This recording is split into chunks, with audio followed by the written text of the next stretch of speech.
300 is a sword and sandal epic, depicting the Great Battle of Thermopylae. But how historically accurate is this retelling, and at what point does fact become fiction? The world will know that free men stood against a tyrant, that few stood against many. And before this battle was over, that even a god king can bleed.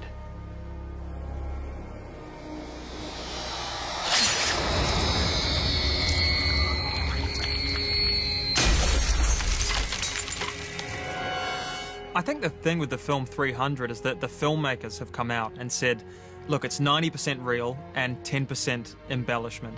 And I think the 10% really is around the battle sequences, which are just otherworldly and, you know, guises of blood and this kind of pornography of violence. So I think the fiction is just about, you know, turning up the volume a little bit, and it's about storytelling. There is one battle in the world that everybody, I think, you know, from every college or every, you know, West Point, we can mention everything. It's like, you know, the Thermopylae or whatever, you know, that's a different pronunciation, but it is the battle that inspires everybody, because it's the battle that everybody fought for freedom.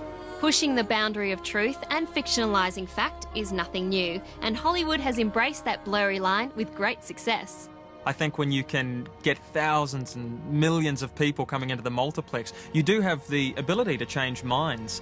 And I think it's about how impressionable the audience is. I think audiences have to remember that they're going for entertainment. Okay, it might be mostly historically accurate, but I think they have to remember it's popcorn that we're really talking about here. You know, this is just fodder for a blockbuster, these kind of historical pictures like Troy, like 300. They're not totally serious in their intent. Their intent is to entertain. I think we have to remember that.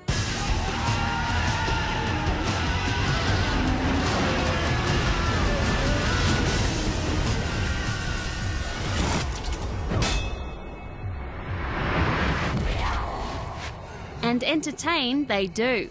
The commercial film industry nets around $4 billion every year. The interpretation of ancient battles such as Thermopylae are continually remade because of their commercial success. There's a story that I think Hollywood has been trying to make for years, and no one could really crack it. You know, there was Gates of Fire at Universal, and Fox had a version of the Battle of Thermopylae. But it was very traditional, historical, epic, a traditional sword and sandals. And I think that that genre is really tired. And what makes our 300 unique is that it does have the storyteller. And through the storyteller, you get this fantasy element, and it allows it to be fantastical, and it allows it to have a mythological quality. Spartans! Ready your breakfast and eat hearty. For tonight, we dine in hell!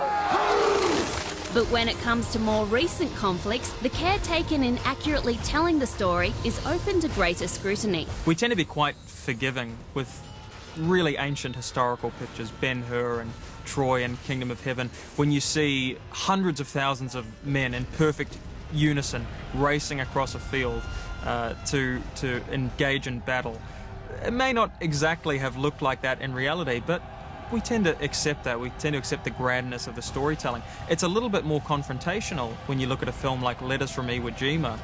You're looking at an event that occurred 50 years ago, and you have thousands and thousands of ships arriving at this island in one shot.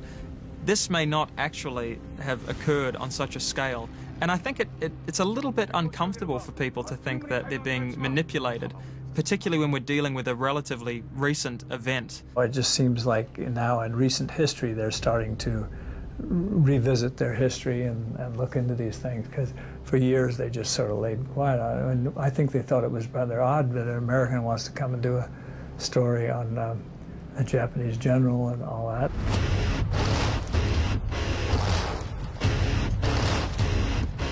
We have to remember when we watch these films, it's just one person's interpretation of history. I think actually it's very interesting that it's an interpretation of a historic event because you can take some liberties and play with it.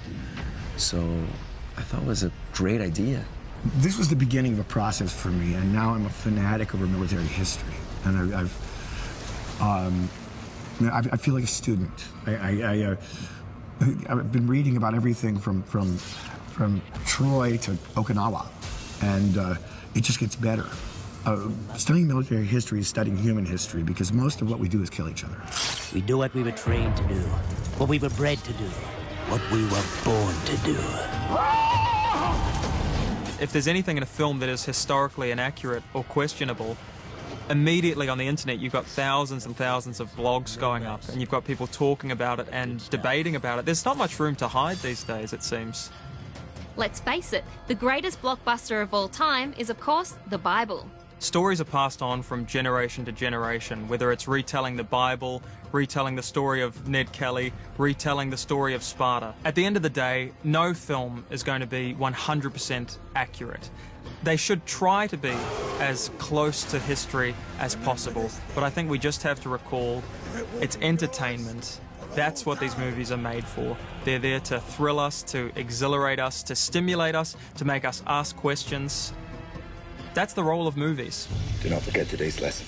Respect and honor. Respect and honor. I think to walk out after a film still discussing it is a hallmark of a good story. Is any film truly a total authority? How much truth can you get into 2 hours? I think what you have to look at is the ability of a film to start conversation. That is the truly wonderful thing a movie can do. It might not be the complete truth, but if you get people talking about issues, if you get people talking about history, that can only be a good thing. There's no doubt 300 is a spectacular looking movie with amazing special effects and dramatic plot. But what you make of it as an historical record is something only the masses can debate and decide. I say let's just enjoy the show, those great fight scenes and the buff bodies. It's only a movie. Remember this day, man, for it will be yours for all time.